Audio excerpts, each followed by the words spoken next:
Dan meskipun gue nggak yakin ada yang mau pakai mobil ini buat off-roadan, Kia tetap menyediakan hill descent control dan terrain mode. Seperti tadi gue bilang, ada snow, mud, sama sand. Siapa yang pakai Kia EV9 buat off-road ya? Penasaran?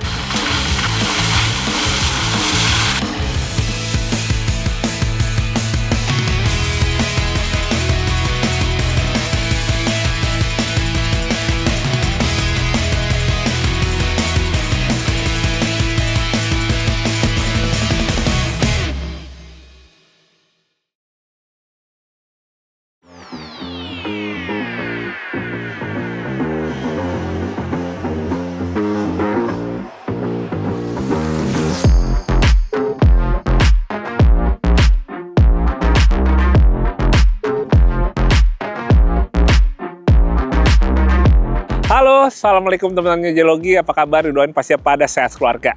Dan selamat tahun baru 2025. Semoga ya semua urusan teman-teman di tahun ini bisa dilancarkan ya.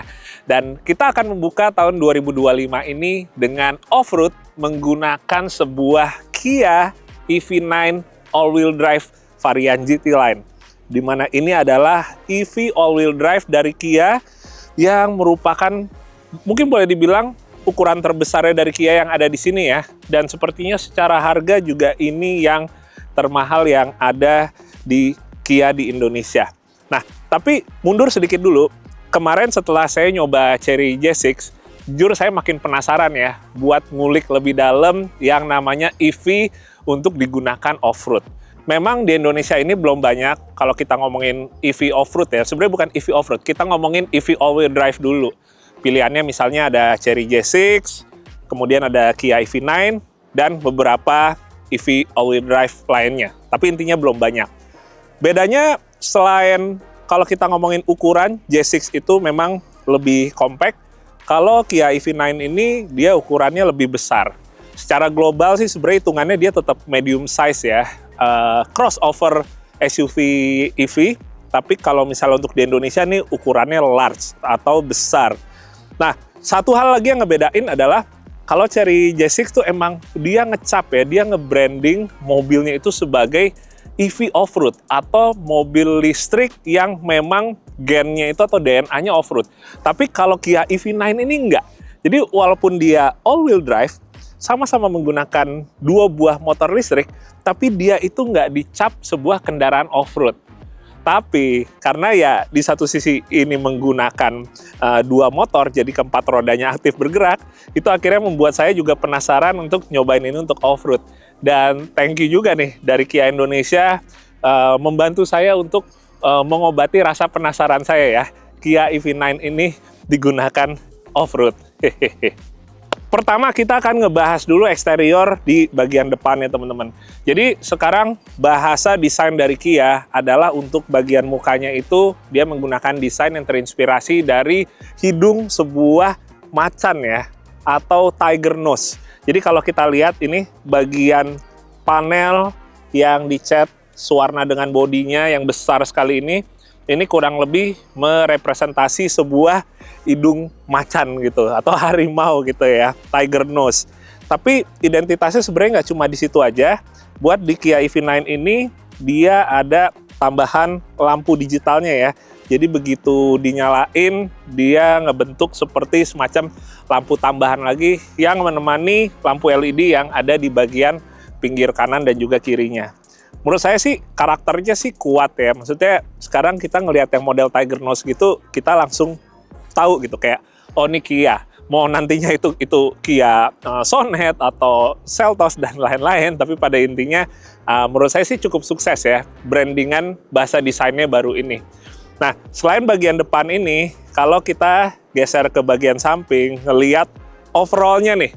Ini kita ngelihat 3/4 dari si mobil ini bentuknya tuh EV banget gitu, mobil listrik banget. Jadi walaupun ini sebuah SUV all-wheel drive, yang mana kalau modelnya yang besar-besar kayak gini ya, kebanyakan yang ada itu kan modelnya lebih ngotak, lebih boxy. Tapi EV9 menurut saya arahnya lebih ngeliatin EV-nya gitu, kayak nunjukin banget ini adalah sebuah mobil listrik. Kayak misalnya overall design dari si bodi sampingnya ini, terus juga kalau kita ngomongin velgnya juga desainnya tuh kayak nunjukin banget, ini gue mobil listrik loh gitu. Karena aneh. Jujur untuk velg ini dibilang suka juga enggak. Saya lebih suka velg yang modelnya konvensional aja gitu ya. Jari-jari, model palang yang biasa kita lihat. Tapi ya kembali lagi ke selera. Yang pasti desain velg yang menurut saya agak aneh ini sukses untuk nunjukin bahwa ini adalah sebuah EV. Kemudian teman-teman, ada satu hal lagi yang semakin bisa nunjukin bahwa ini adalah sebuah mobil EV. Mobil dari masa depan atau mobil untuk masa depan, yaitu untuk door handle-nya. Di mana door handle-nya ini dia auto retract ya, auto flush. Jadi bisa dengan sendirinya keluar dan juga masuk begitu saatnya kita butuh untuk ngebuka pintunya pasti. Ya pasti ngebuka pintunya ya, bukan kap mesin. Jadi ini juga lagi-lagi menunjukkan hal futuristik yang ada di mobil ini. Yang mana kalau buat saya pribadi sih sebenarnya biasa aja ya. Karena jujur saya nggak terlalu suka dengan hal-hal yang terlalu futuristik atau canggih gitu untuk pernak-pernik seperti ini. Nah, tapi di luar itu masih ada items di bagian eksterior yang justru memperlihatkan sebuah SUV yang lebih konvensional, yaitu bagian sini. Di mana Kia EV9 menggunakan roof rail yang modelnya bridge atau floating.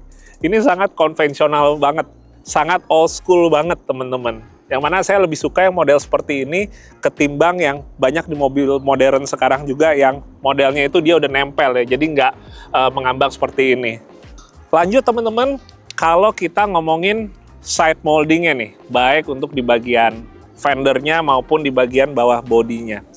Jadi cocok sih sebenarnya sih kalau misalnya mobil ini nggak dibilang EV off-road ya.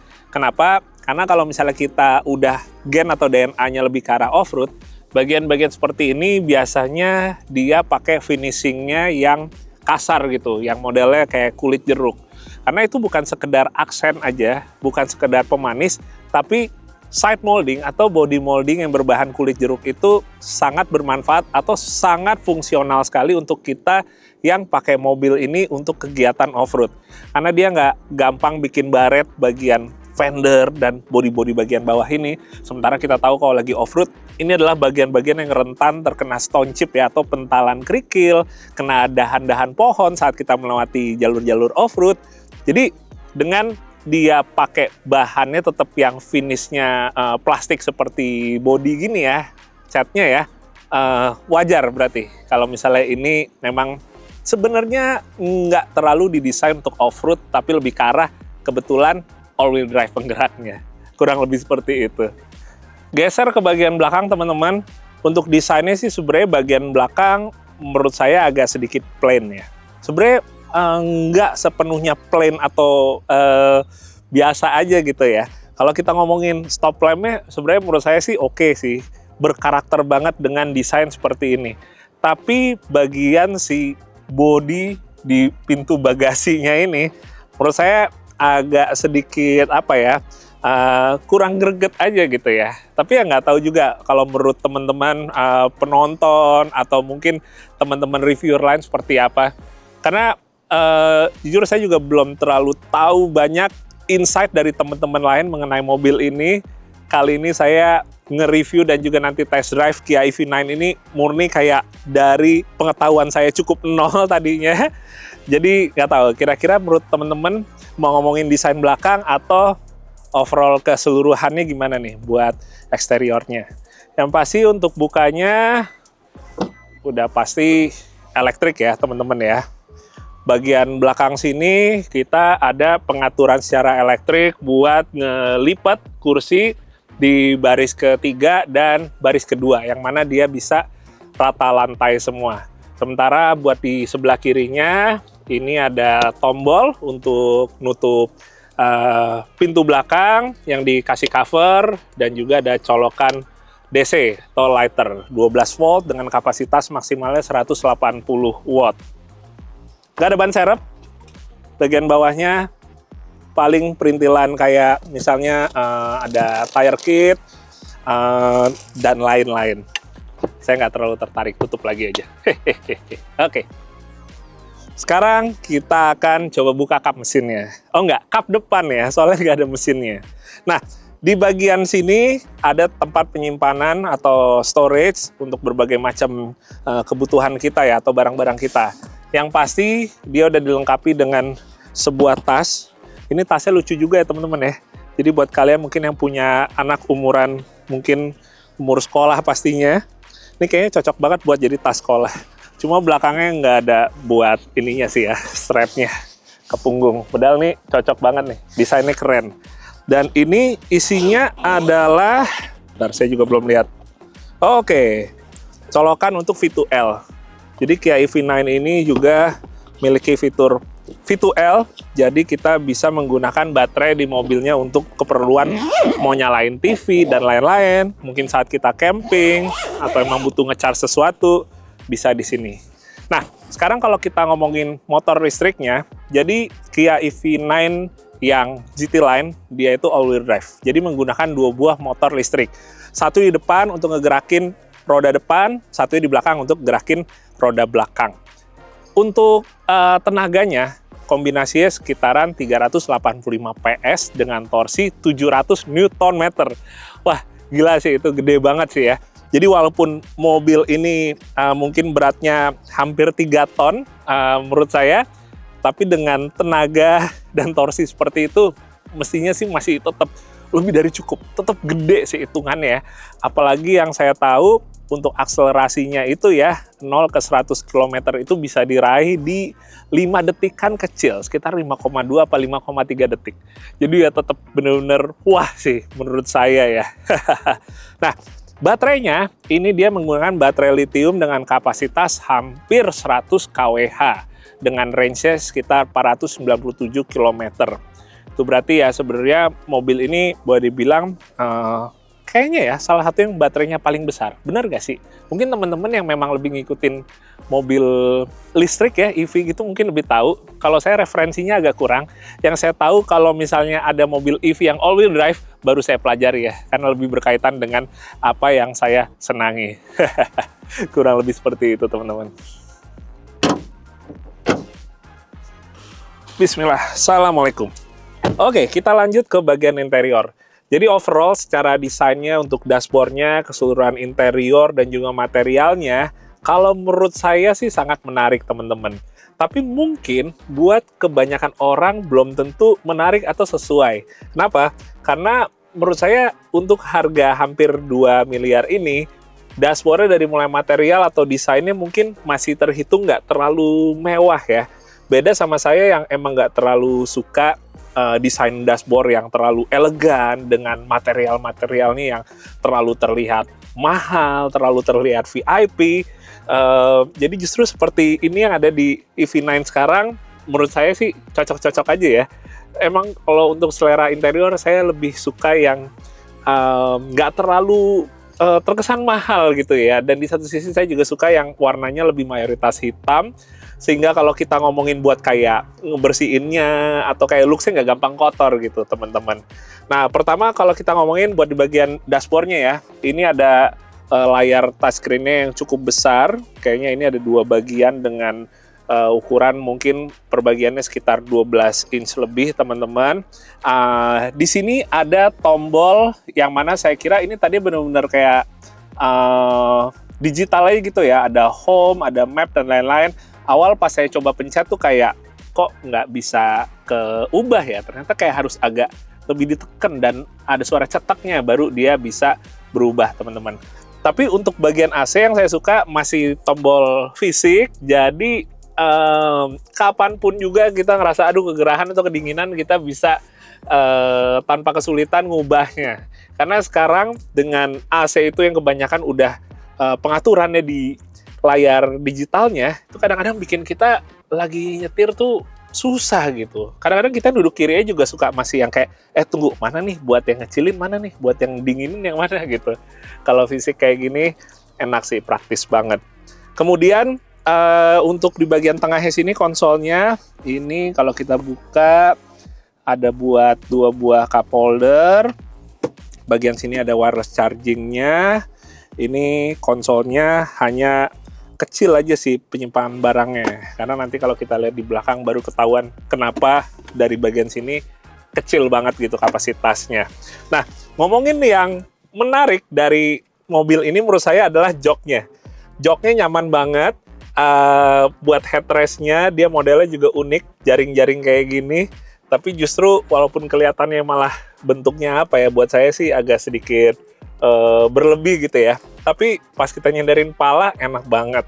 Dan satu hal lagi yang bikin saya suka, pengaturan buat joknya ini lengkap banget. Mau dari yang standar buat maju mundur, ngeset recline-nya, buat lumbar supportnya, bahkan untuk bagian sampingnya sini ya, side cushionnya ini bisa di setel buat lebih meluk badan, tapi bisa juga otomatis ya. Jadi kayak kalau udah masuk mode sport atau kita ngebut di atas 120 km per jam tuh dia langsung meluk, supaya pas kita nikung tuh nggak terlalu kebuang ke kanan kiri badan kita.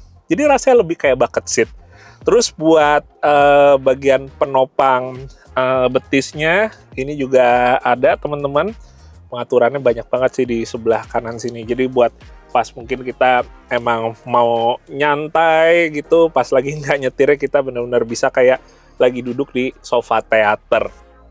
Nah, satu hal yang saya kurang suka untuk pengaturan sebenarnya sih untuk steeringnya. Emang pastinya ya udah tilt dan teleskopik serta elektrik.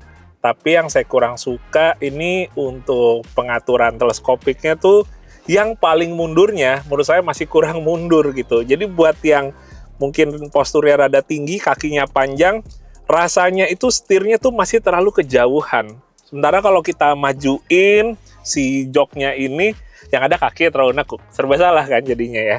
Tapi di luar itu oke sih. Kemudian ini juga menarik teman-teman. Jadi di bagian pintunya ini ada tombol untuk pengaturan seat memory. Ada 2 pilihan. Kemudian ada heaternya untuk jok, dan ini juga berlaku nggak cuma di driver ya, tapi ke 4 kursi yang ada di baris depan dan baris kedua. Kemudian ada ventilator, jadi untuk bikin adem. Kemudian yang unik, ini juga jarang nih, ada heater buat setirnya. Dan saya udah sempat nyoba heater buat setirnya, enak sih ya. Dia tuh angetnya itu merata di setir. Karena beberapa saya coba juga ada yang angetnya itu cuma kayak misalnya di jarum jam 10 sama jarum jam 2 aja, sementara ada bagian lain yang tetap dingin. Kalau ini cukup merata. Dan yang nggak kalah serunya, ada pemijatnya di joknya. Ergo Motion Seat jadi ini judulnya.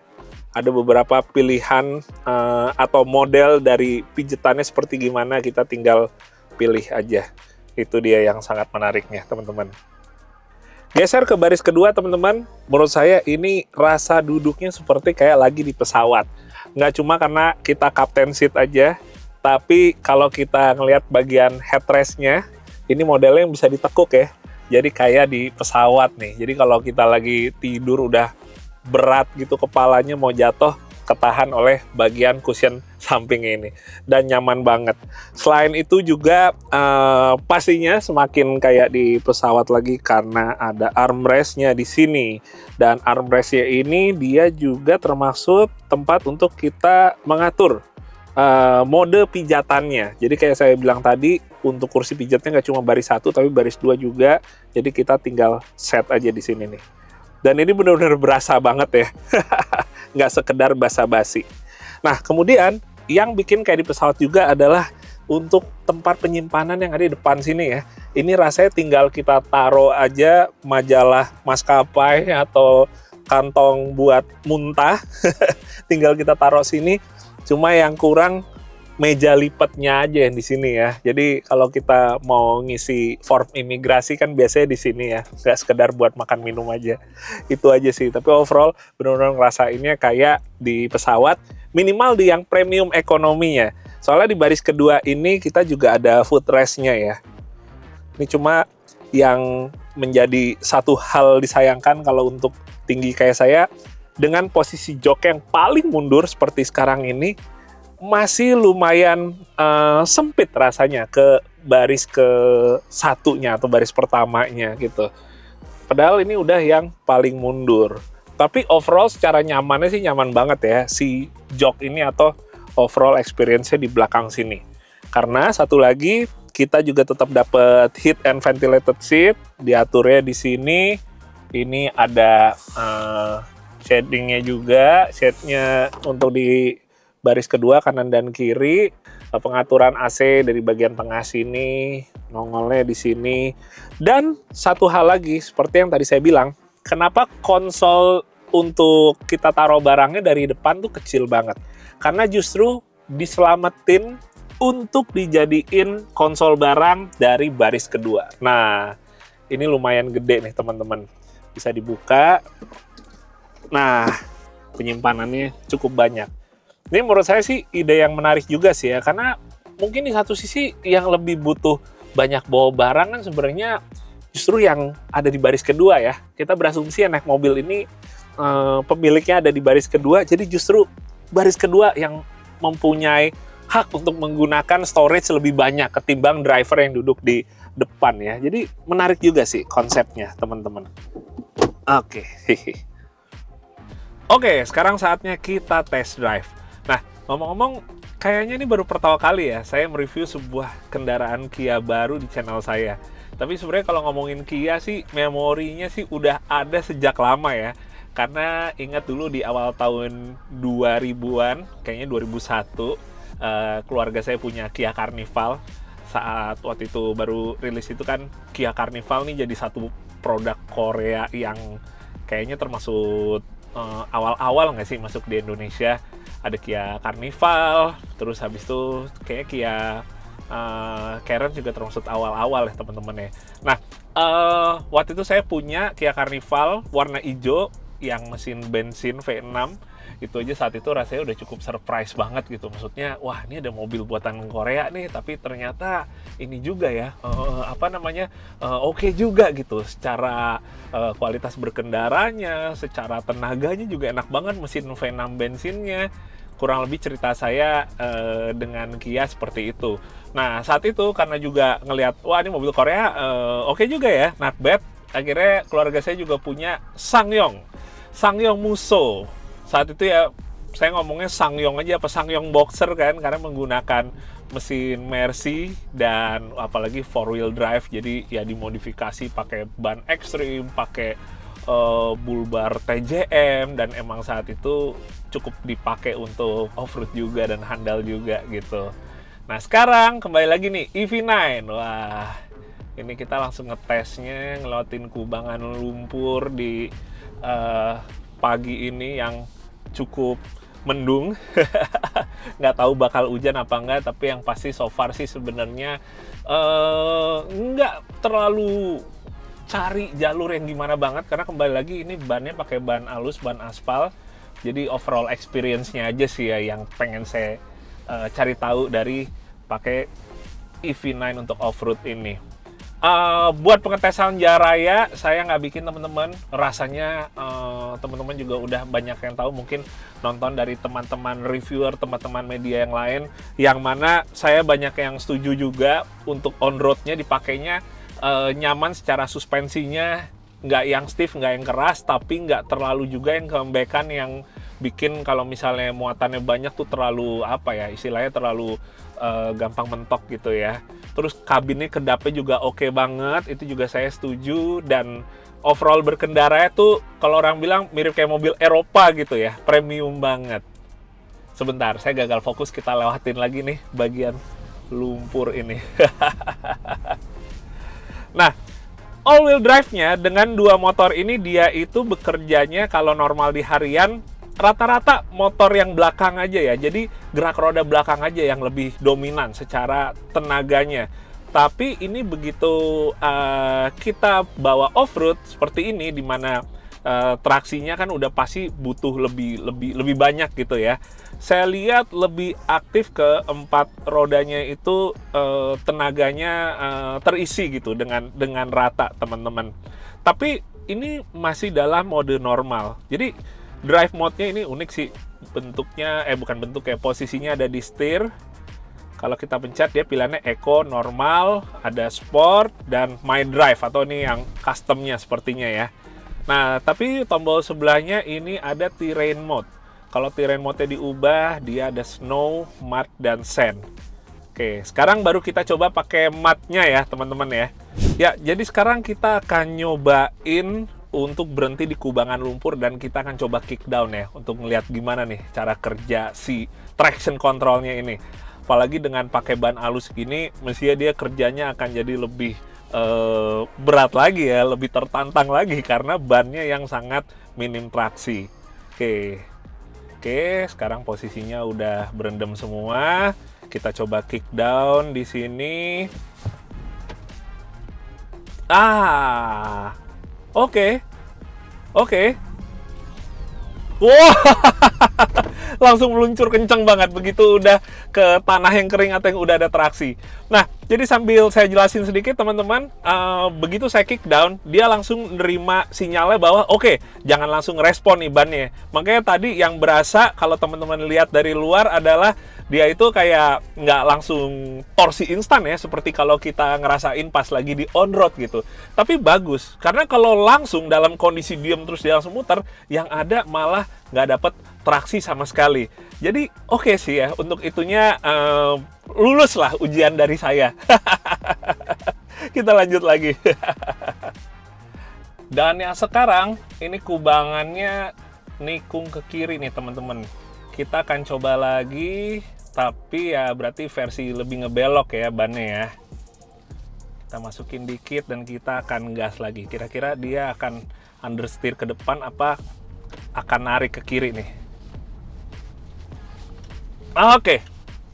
Masih agak berasa understeer sih, tapi menurut saya itu karena apa ya, dorongannya tuh lumayan dominan dari roda belakangnya, dari motor yang belakangnya gitu. Jadi kayak dia nggak bener-bener langsung kepalanya itu nikung ke kiri gitu ya, atau ngadep ke kiri gitu.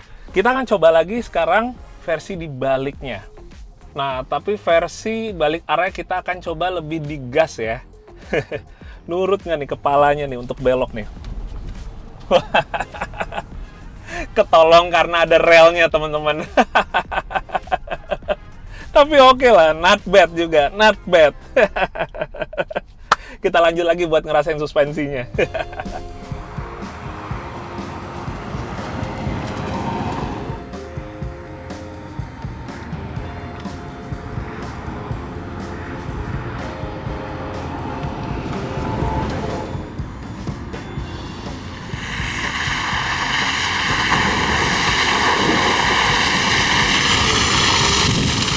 Ya, berikutnya teman-teman, saya akan coba untuk ngebikin salah satu rodanya agak keangkat ya, hampir terangkat, karena di saat itulah kan kita tahu yang namanya diferensial di gardan itu ngebuat traksi larinya ke roda yang justru ngambang.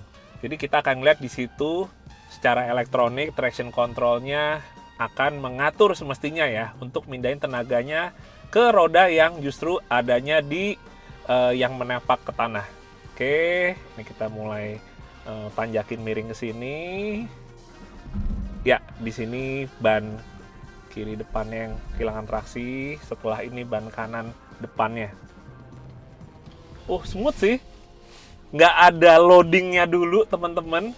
Jadi benar-benar setelah mulai ngangkat, saya gas barusan, dia nggak butuh waktu lama untuk mikir gitu.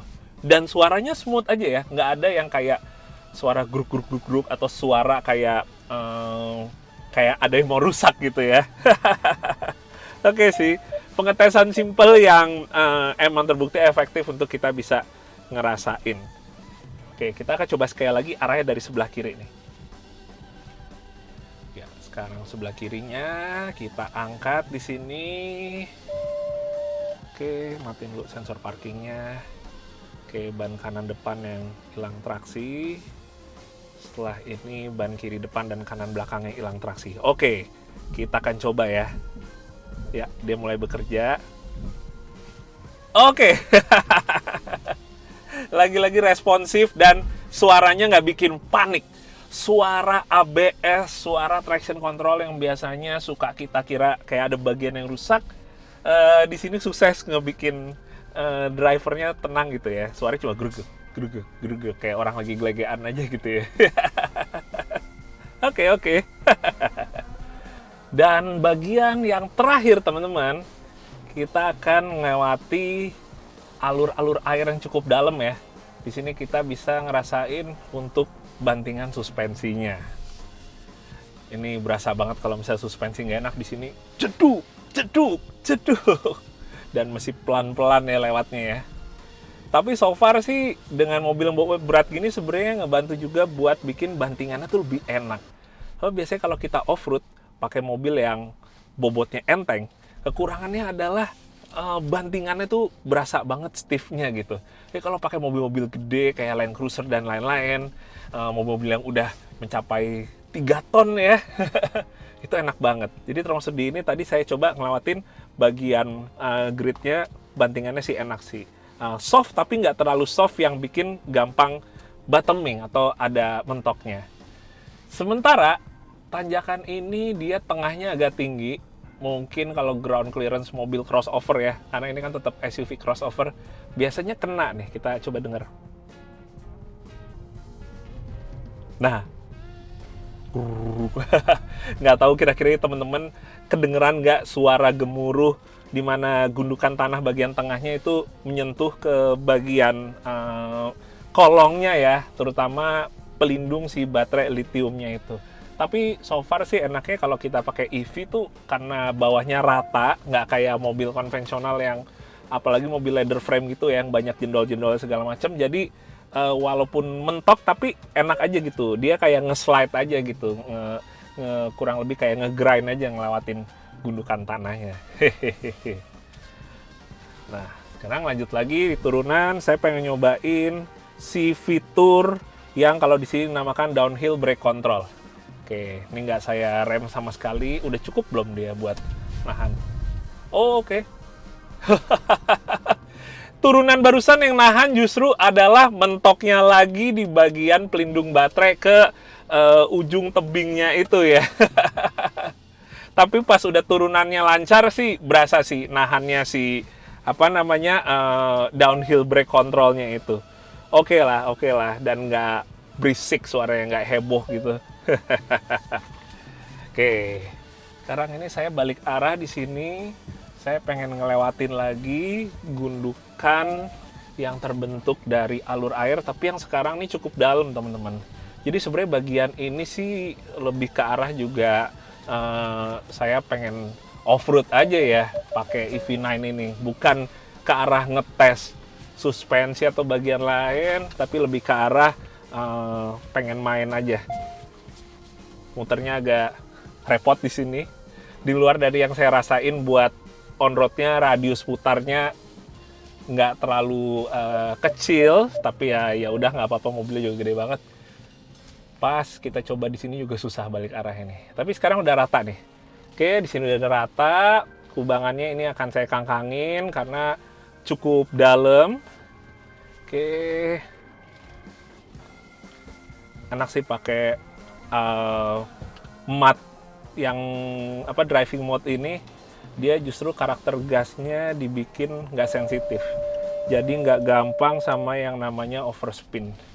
Jadi begitu diinjak gasnya smooth banget gitu ya power delivery-nya. Oke. Hihi. Oh, ada bagian yang gantung di sini. Kita coba gas lagi. Wah. Maju juga akhirnya. Ya. Kita tekuk dulu di sini. Kita tekuk. Wah.